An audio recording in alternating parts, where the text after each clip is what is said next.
Rahasia kelam ibu. Fatimah tak pernah menyangka cinta yang bersemi di hatinya untuk Fahri akan menjadi pemicu badai yang menghancurkan dua keluarga besar. Ini bukan sekadar percikan asmara biasa, melainkan api yang membakar dendam puluhan tahun lalu, berujung pada pengucilan dan derita tak berkesudahan. Kisah mereka bermula di sebuah kampus ternama, di antara tumpukan buku dan riuh rendah diskusi yang membentuk pemikiran kritis. Pertemuan pertama mereka dalam seminar ekonomi yang begitu membosankan, hingga Fatimah nyaris tertidur, terasa bagai takdir yang diatur semesta.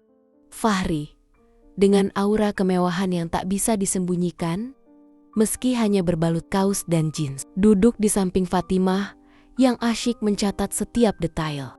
Senyumnya yang ramah, obrolan ringannya tentang materi kuliah yang sulit, dan kepekaannya menawarkan air mineral saat Fatimah terlihat kehausan adalah hal-hal kecil yang membuat Fatimah terpana. Hatinya bergetar perlahan. Bagi Fatimah, Fahri bukan sekadar pria tampan dengan senyum menawan dan otak cerdas yang selalu unggul dalam setiap mata kuliah. Ia adalah Fahri Al-Ghazali, pewaris tunggal konglomerasi properti dan pertambangan terkemuka di kota ini. Namanya adalah jaminan kemewahan, kekuasaan, dan masa depan yang cerah. Hidupnya dikelilingi kemewahan tak terhingga. Mobil-mobil mewah berderet di garasi rumah megah, bak istana di kawasan elit. Jet pribadi siap mengantarnya kemana saja. Dan foto-fotonya selalu terpampang di majalah-majalah gaya hidup dan kolom bisnis. Seringkali berpose bersama tokoh-tokoh penting dan selebriti papan atas. Keluarga Al-Ghazali adalah dinasti bisnis yang dihormati sekaligus ditakuti. Sebuah nama yang identik dengan kekuatan absolut dan pengaruh tak terbatas. Mereka memiliki segalanya. Namun, di balik gemerlap itu, Fahri adalah lelaki yang memperlakukan Fatimah dengan kasih dan hormat yang tulus. Ia berbeda dari kebanyakan laki-laki di lingkungannya yang kerap memamerkan kekayaan dan status. Fahri melihat Fatimah bukan sebagai gadis sederhana dari keluarga biasa yang tinggal di gang sempit belakang pasar, melainkan sebagai Fatimah, sosok tangguh yang bekerja paruh waktu di perpustakaan kampus untuk menopang biaya kuliahnya. Fatimah adalah gadis dengan mimpi besar untuk mengubah nasib keluarganya yang tak pernah menyerah pada keadaan. Fahri sering dayam-dayam menunggunya selesai bekerja, mengantarnya pulang ke rumah kontrakan keluarga yang sederhana, dan mendengarkan keluh kesahnya tentang kesulitan hidup tanpa pernah merasa jijik atau meremehkan. Ia menghargai setiap tetes keringat Fatimah, setiap buku yang dibaca dengan tekun, setiap impian yang disemai dengan gigih. Ia bahkan sering membawakan makanan atau buku-buku yang ia rasa akan membantu Fatimah. Cinta mereka tumbuh subur di tengah perbedaan mencolok itu, bak tunas yang menembus beton. Mereka sering berdiskusi tentang masa depan, tentang impian sederhana Fatimah untuk memiliki rumah kecil dan kehidupan tenang, jauh dari hiruk-pikuk intrik dunia bisnis. Fahri, yang selalu hidup dalam kemewahan, justru merasa menemukan ketenangan dan kehangatan dalam kesederhanaan Fatimah. Ia merasa Fatimah adalah jangkar yang menahan dirinya dari segala kegilaan dunia lamanya. Saat Fahri melamarnya dengan sebuket mawar putih di taman kampus yang sepi, di bawah rembulan yang temaram yang menjadi saksi bisu janji mereka, Fatimah tak ragu sedikit pun untuk menerima. Ia percaya cinta mereka akan mengatasi segalanya. Meski ia tahu jurang pemisah di antara mereka jauh lebih dalam dari sekadar status sosial, seolah ada rahasia kelam yang menghalangi. Namun, cinta mereka adalah percikan api di tengah ladang kering kebencian yang telah berpuluh tahun membara. Keluarga Al-Ghazali yang terpandang dan keluarga Fatimah yang sederhana. Sejak belasan tahun bermusuhan karena perkara yang dianggap rahasia keluarga, kini semakin membara. pernikahan mereka tidak menyatukan apa-apa. Malah jadi alasan pengucilan yang lebih parah. Keluarga Fahri menganggap Fatimah hanya mengincar harta dan status, mencoreng nama baik mereka dengan menikahi seorang gadis tak berpendidikan dari masa lalu yang kelam. Sementara itu, keluarga Fatimah menganggap Fahri hanya akan membawa masalah lama kembali, mengingatkan mereka pada luka yang belum kering, luka yang begitu dalam hingga tak bisa dimaafkan. Setiap kali nama Fahri disebut, kemarahan menyala di mata ibu Fatimah. Seolah-olah ia melihat bayangan hantu masa lalu. Mereka dinikahkan tanpa restu, diwarnai penolakan keras dari kedua belah pihak. Ayah Fahri bahkan mengancam akan mencabut semua aset Fahri jika ia bersikeras menikahi Fatimah. Namun, cinta Fahri sudah terlalu dalam. Ia tak bisa membayangkan hidup tanpa Fatimah. Mereka berdua nekat. Hanya disaksikan sahabat setia, Adam dan Sinta, serta seorang penghulu. Pernikahan itu berlangsung di sebuah musala kecil di pinggir kota. Pernikahan itu terasa sunyi, tanpa sorak-sorai, tanpa keluarga yang menyaksikan, tanpa berkat yang diharapkan. Bahkan saat pernikahan itu, Ibu Fatimah tak hadir. Ia hanya mengirim satu pesan pendek yang menusuk. Kata-kata yang diucapkan dengan nada penuh kepedihan dan amarah yang tak terlukiskan. Kau sudah memilih, maka jalani semua resikonya. Kata-kata itu terukir bagai prasasti di hati Fatimah, menjadi penanda awal dari badai yang akan mereka hadapi. Sebuah badai yang jauh lebih besar dan kejam dari yang pernah mereka bayangkan. Malam pertama pernikahan mereka, alih-alih diisi kebahagiaan, malah dibayangi kesedihan dan ketakutan akan masa depan yang tidak pasti. Mereka berdua mendekap erat, seolah hanya dengan begitu mereka bisa menghadapi dunia yang menolak mereka. Dunia yang menganggap cinta mereka adalah sebuah dosa. Fahri membelai rambut Fatimah, mencoba menenangkan hatinya sendiri yang juga hancur. 5 tahun berlalu, rumah tangga Fatimah dan Fahri berjalan dalam kegetiran yang menusuk, seperti pisau tumpul yang perlahan mengoyak. Bukan karena kehilangan cinta, karena cinta mereka justru semakin kuat di tengah badai, melainkan karena kehilangan dukungan, harta, dan harapan akan masa depan yang lebih baik. Keluarga Al-Ghazali, dengan pengaruh dan kekuasaannya yang tak terbatas, benar-benar mewujudkan ancaman mereka. Mereka berhasil memutus seluruh akses keuangan Fahri. Seluruh rekening diblokir, saham yang atas namanya ditarik, dan koneksi bisnis yang seharusnya menjadi jembatan karirnya dihancurkan satu persatu. Ia tak bisa lagi mengakses fasilitas kredit, bahkan namanya masuk daftar hitam di beberapa bank. Fahri, yang seumur hidupnya tak pernah tahu rasanya kekurangan, yang terbiasa dengan pelayan yang menyiapkan segalanya, kini harus berjuang keras hanya untuk sesuap nasi. Dunia lamanya seperti musnah ditelan bumi, tanpa jejak, seolah ia tak pernah menjadi bagian dari kemewahan itu. Ia bekerja serabutan, menerima apapun yang bisa menghasilkan uang, tanpa peduli pada gengsi atau nama besar keluarganya. Pekerjaan demi pekerjaan yang tak pernah terbayangkan sebelumnya dijalani dengan keringat dan air mata. Buruh proyek kasar di bawah terik matahari yang memanggang kulitnya, mengangkut semen dan pasir hingga punggungnya terasa patah, otot-ototnya menjerit kelelahan. Kemudian, ia menjadi pengemudi ojek online yang menyusuri jalanan ibu kota hingga larut malam, menghadapi ancaman begal, tatapan meremehkan dari penumpang, dan lelah yang tak tertahankan. Bahkan sempat jadi tukang cuci motor di bengkel kecil. Tangan mulusnya, yang dulu biasa memegang pena mahal dan dokumen penting perusahaan, kini kapalan, kotor oleh oli dan piko-pika karena deterjen. Ia pulang setiap malam dengan tubuh remuk, terkadang dengan luka lecet atau memar, namun selalu menyunggingkan senyum di depan Fatimah. Seolah semua baik-baik saja, seolah beban di pundaknya tak seberat kenyataan. Fatimah tak tinggal diam. Ia tahu ia harus berjuang bersama suaminya, menjadi tulang punggung yang sama kuatnya. Ia ikut membantu, menjahit baju pesanan tetangga, menerima perbaikan pakaian, bahkan membuat kerajinan tangan kecil-kecilan di rumah kontrakan mereka yang pengap dan sempit. Rumah itu kecil, lembab, dengan cat yang mulai mengelupas, dan tidak ada pendingin udara yang dulu selalu menemani Fahri tidur di kamarnya yang mewah. Tidak ada kulkas penuh makanan mewah, hanya ada lemari kecil dengan bahan makanan seadanya yang seringkali hanya cukup untuk makan sehari. Hanya ada tekad dan cinta yang coba mereka pupuk di tengah segala keterbatasan, sebuah api kecil yang mereka jaga agar tidak padam.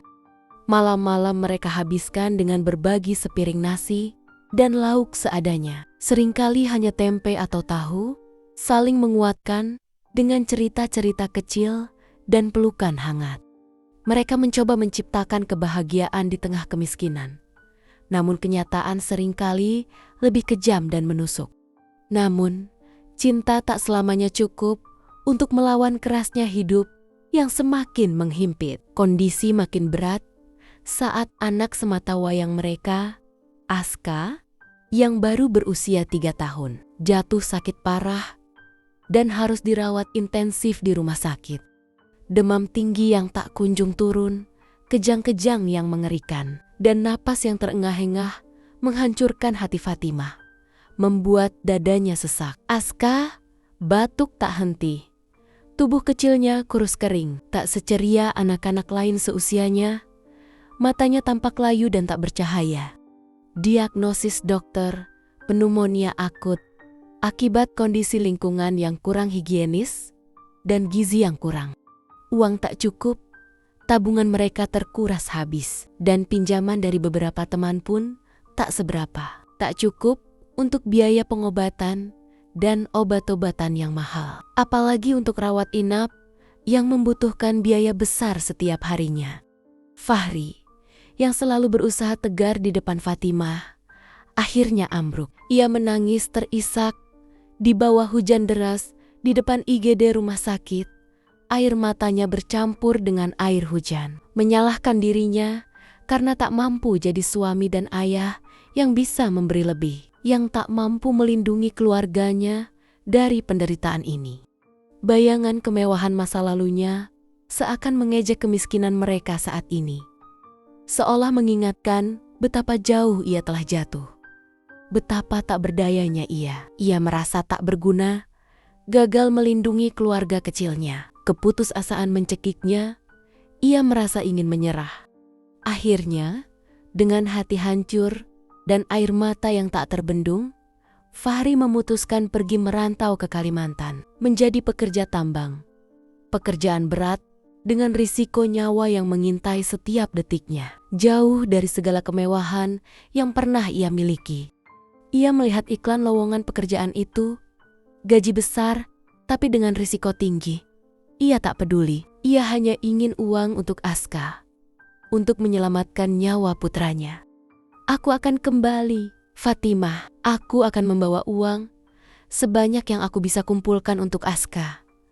Dan yang lebih penting, aku akan kembali dengan harga diri, agar aku bisa membahagiakanmu dan Aska, katanya. Suaranya parau, menahan tangis saat memeluk Fatimah dan Aska yang terbaring lemah.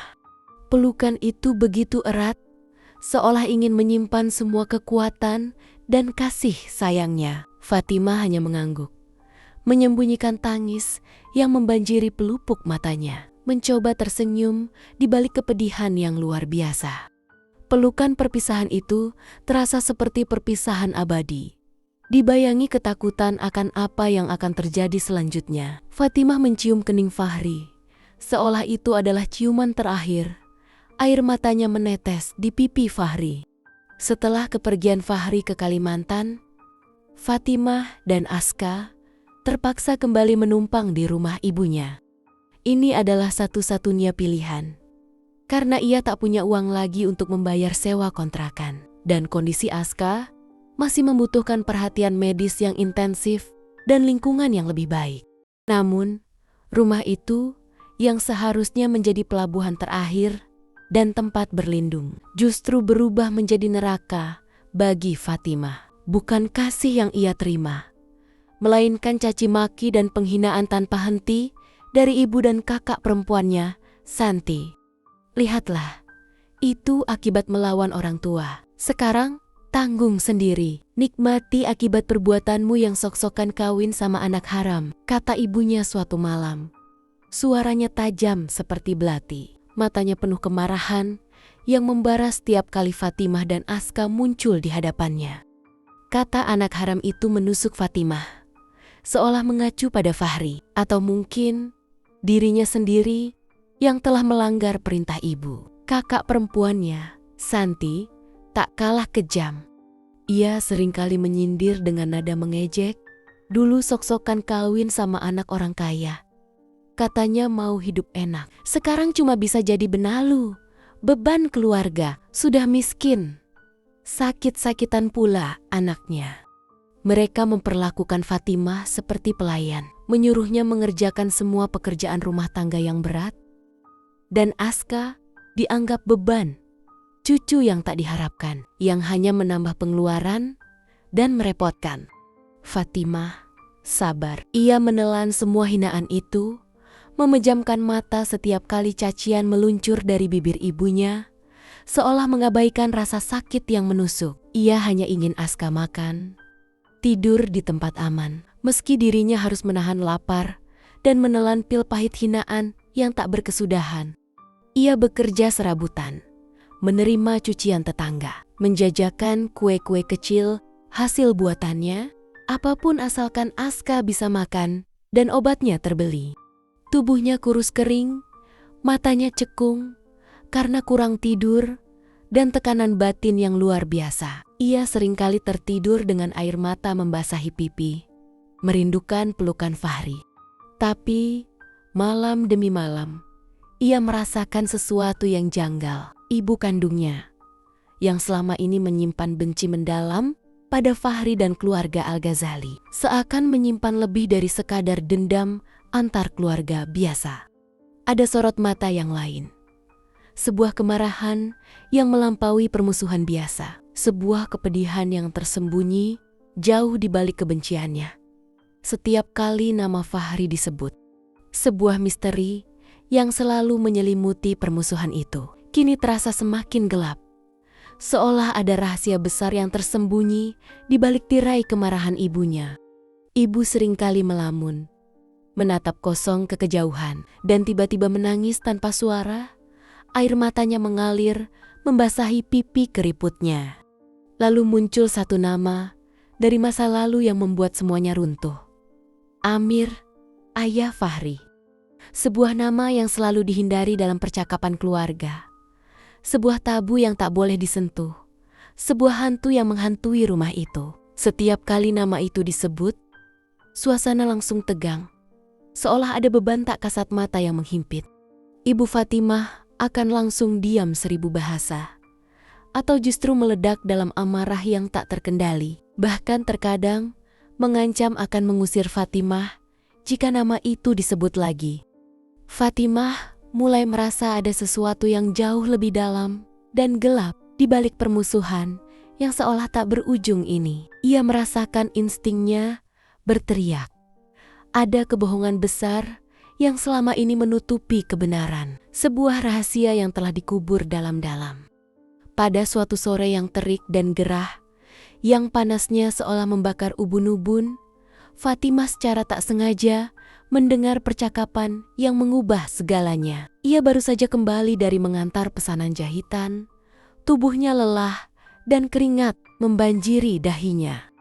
Ia hendak masuk ke dapur untuk mengambil air minum dan menenangkan diri. Pintu dapur sedikit terbuka dan ia mendengar suara ibunya yang bergetar penuh amarah dan kepedihan, bercampur dengan suara bibinya, Juwita, yang mencoba menenangkan. Suaranya lembut namun syarat keprihatinan. Bagaimana aku bisa tenang, Juwita? Bagaimana aku bisa tidur nyenyak setiap malam? Fahri itu anak dari laki-laki yang dulu membuat hidupku seperti neraka. lelaki bajingan yang dulu menghancurkan segalanya. Mengambil semua kebahagiaanku. Aku bahkan kehilangan bayiku karena dia, karena kebiadabannya. Jangan kira aku bisa menerima menantuku sendiri sebagai anak dari Amir. Suamiku dulu, seru ibunya. Suaranya pecah di akhir kalimat. Diiringi isak tangis yang tertahan, yang perlahan berubah menjadi ratapan pilu. Fatimah membeku di balik pintu dapur. Gelas di tangannya nyaris jatuh, isinya tumpah membasahi lantai. Jantungnya seperti ditusuk ribuan duri es. Berdenyut kencang tak beraturan. Otaknya berputar, mencoba mencerna setiap kata yang baru saja ia dengar.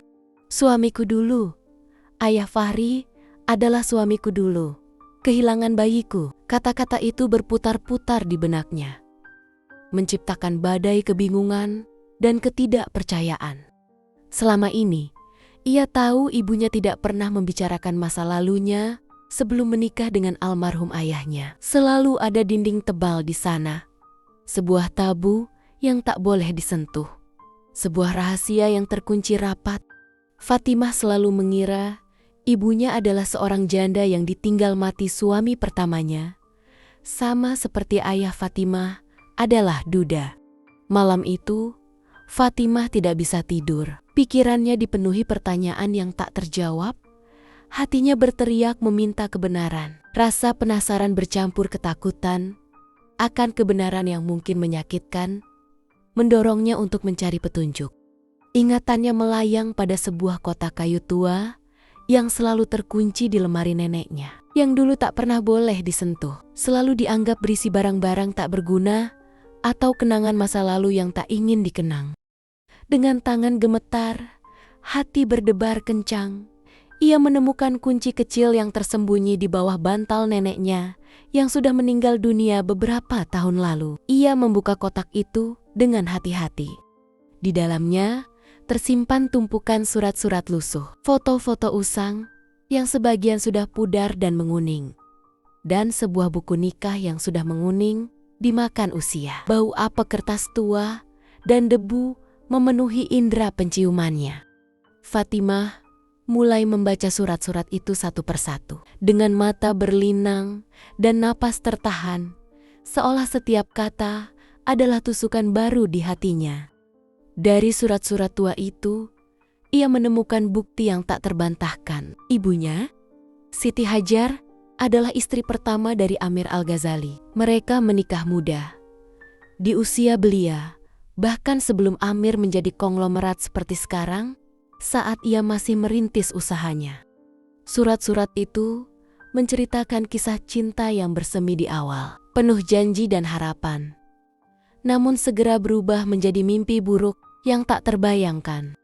Amir yang digambarkan sebagai lelaki tampan, cerdas, dan karismatik di awal, ternyata seorang pemabuk, pembohong, pezinah, dan juga kasar. Ia sering pulang larut malam dalam keadaan mabuk, memukuli ibunya, bahkan pernah menyebabkan keguguran pada kehamilan pertama ibunya. Surat-surat itu juga menceritakan bagaimana Siti Hajar menderita, bagaimana hati ibunya hancur berkeping-keping, dan bagaimana luka itu tak pernah sembuh, bahkan setelah berpisah. Ibu Fatimah, dengan segala keberanian yang tersisa, memilih bercerai demi menyelamatkan dirinya dari neraka itu. Sebuah perceraian yang penuh drama, harta gonogini yang ditahan, dan ancaman-ancaman yang tak berkesudahan dari keluarga Amir yang sudah mulai menanjak kekayaannya dan memiliki pengaruh besar. Mereka bahkan mengancam akan menghancurkan nama baik Siti Hajar jika ia berani membuka aib keluarga Al-Ghazali. Mengancam akan membuat hidupnya sengsara karena belum punya anak yang selamat dari pernikahannya saat itu. Tak ada bukti hidup tentang kisah kelam itu yang menghubungkan mereka secara langsung di kemudian hari. Setelah bercerai, Siti Hajar menikah dengan almarhum ayah Fatimah, sosok yang jauh lebih baik dan menyayanginya. Dan Amir menikah lagi dengan Ibu Fahri tak lama setelahnya. Dan di masa depan, tanpa sadar, anak dari dua pernikahan berbeda itu bertemu dan saling jatuh cinta terjerat dalam benang takdir yang rumit. Fatimah dan Fahri adalah anak dari pasangan yang pernah menikah dengan orang yang sama. Mereka bukan saudara sedarah, namun trauma dan luka masa lalu kini menjerat mereka dalam simpul yang menyesakkan. Dendam seorang ibu kepada mantan suaminya kini menuntut korban dari generasi selanjutnya. Tanpa mereka tahu apa-apa, tanpa mereka berdosa sedikit pun. Kebohongan yang tersimpan puluhan tahun kini terbongkar dengan cara yang paling menyakitkan dan memilukan. Fatimah menangis semalaman. Air matanya tak henti-henti membasahi bantal, membasahi surat-surat tua di genggamannya yang kini terasa seperti bara api. Seluruh tubuhnya terasa mati rasa, hatinya hancur berkeping-keping. Dilemanya bukan soal hubungan mereka yang sah secara agama. Fatimah tahu, secara syariat, ia dan Fahri tidak memiliki hubungan darah yang melarang pernikahan mereka. Mereka bukan saudara kandung, hanya anak dari dua istri yang berbeda, dari ayah yang sama. Tapi beban sejarah, trauma mendalam ibunya, dan dendam yang telah mengakar selama puluhan tahun itulah yang membuat cinta mereka tak diterima siapapun. Hidup mereka, kebahagiaan mereka, menjadi tebusan atas masa lalu yang kelam, atas kesalahan yang tidak mereka perbuat. Dengan hati remuk redam, tangan bergetar, ia menulis surat untuk Fahri di Kalimantan. Sebuah surat yang panjang, penuh air mata, dan ketakutan akan masa depan yang tidak pasti. Dalam surat itu, ia tidak menyalahkan siapapun. Ia hanya menceritakan semuanya. Tentang ibunya, Siti Hajar, tentang masa lalu yang disembunyikan rapat-rapat, tentang pernikahan ibunya dengan Amir Al-Ghazali, tentang penderitaan yang harus ibunya lalui. Ia menceritakan bagaimana dendam itu ternyata bukan untuknya atau Fahri, tapi untuk suaminya, ayah Fahri, Amir Al-Ghazali, yang telah menghancurkan hidup ibunya. Ia menceritakan bagaimana ibunya menderita, bagaimana hati ibunya hancur, dan bagaimana luka itu tak pernah sembuh, bahkan setelah puluhan tahun berlalu, bahkan setelah ibunya membangun hidup baru. Fahri membalas surat itu dengan air mata yang membanjiri pipinya. Tangannya bergetar membaca setiap kalimat Fatimah. Ia merasa terpukul, seolah beban masa lalu yang tak pernah ia ketahui kini menimpanya dengan sangat berat, menghancurkan sisa harapannya. Ia membaca berulang kali, mencoba mencerna fakta yang begitu pahit, bahwa ayahnya adalah monster di masa lalu bagi ibu istrinya sendiri. Dunia terasa berputar, fondasi kehidupannya runtuh. Kita tak bersalah, Fatimah. Kita tak melakukan apapun. Kita hanyalah korban. Tapi kita dibunuh oleh masa lalu orang tua kita. Kita dijadikan alat untuk melampiaskan dendam yang bukan milik kita, balas Fahri. Hatinya tercabik-cabik. Suaranya serak menahan tangis. Ia merasa marah pada takdir, pada kebohongan yang telah membelenggu mereka, pada rahasia yang telah merenggut kebahagiaan mereka. Ia ingin berteriak, ingin melawan ketidakadilan ini. Namun, amarahnya perlahan berubah menjadi tekad. Fahri memutuskan kembali ke Jawa. Bukan untuk melawan, bukan untuk menuntut apapun dari keluarganya yang telah mengusirnya, tapi untuk membebaskan mereka dari masa lalu itu. Ia ingin memutus rantai dendam yang telah membelenggu dua keluarga, rantai yang telah menyebabkan begitu banyak penderitaan. Ia menjual alat-alat pertambangan yang ia beli dengan susah payah dan semua hasil jerih payahnya selama ini. Ia membawa uang cukup untuk membuka usaha kecil dan memulai hidup baru di tempat yang jauh dari bayang-bayang masa lalu, jauh dari intrik dan kebencian. Ia datang ke rumah Ibu Fatimah dengan pakaian lusuh dan wajah lelah yang dipenuhi debu perjalanan. Namun matanya memancarkan tekad yang membara, sebuah ketulusan yang tak tergoyahkan. Ia bersujud di kaki ibu mertuanya, air matanya menetes di lantai yang dingin, sebuah pemandangan yang tak pernah terbayangkan akan terjadi. Seorang Al-Ghazali bersujud di hadapan wanita sederhana yang pernah ia sakiti secara tidak langsung. "Bu, saya bukan Amir. Saya Fahri. Saya lelaki yang hanya mencintai anakmu, Fatimah, dengan segenap jiwa saya. Saya datang bukan untuk membawa masalah lama, tapi untuk meminta restu ibu, untuk menebus luka yang bukan karena kesalahan saya. Saya hanya ingin hidup tenang bersama istri dan anak saya, jauh dari semua bayang-bayang ini. Saya mohon, Bu, biarkan kami membangun hidup kami sendiri," ucap Fahri. Suaranya bergetar menahan tangis. Sang ibu meneteskan air mata yang mengandung rasa sakit, penyesalan, dan mungkin sedikit kelegaan karena beban yang selama ini dipendamnya mulai terangkat. Luka itu terlalu dalam untuk sembuh hanya dengan permintaan maaf dari seorang anak yang tak bersalah. Bayangan Amir terlalu kuat. Bayangan masa lalu yang kelam terlalu menyakitkan. Dan rasa pengkhianatan itu terlalu dalam. Ia memaafkan Fatimah, memeluk putrinya yang sudah lama ia jauhi, memohon maaf atas semua kata-kata kasar yang telah ia ucapkan, atas semua penderitaan yang ia timbulkan. Namun, ia tidak bisa menerima Fahri sepenuhnya. Luka itu masih ada dan butuh waktu yang sangat lama untuk sembuh. "Saya memaafkanmu, Nak, tapi saya belum bisa menerimamu sepenuhnya. Bayangan itu terlalu kuat. Biarkan waktu yang menyembuhkan," katanya lirih. Suaranya nyaris tak terdengar. Fatimah dan Fahri akhirnya memutuskan untuk tinggal di kota kecil, jauh dari hiruk-pikuk Jakarta dan bayang-bayang masa lalu yang kelam. Mereka memilih kota di pesisir utara Jawa, sebuah tempat yang tenang dengan suasana yang ramah, di mana orang-orang hidup sederhana dan bersahaja. Dengan modal hasil kerja keras Fahri di Kalimantan, mereka membuka warung makan kecil di pinggir jalan, menyajikan masakan rumahan sederhana seperti nasi rames, soto, dan aneka gorengan yang selalu laris manis, disukai banyak pelanggan.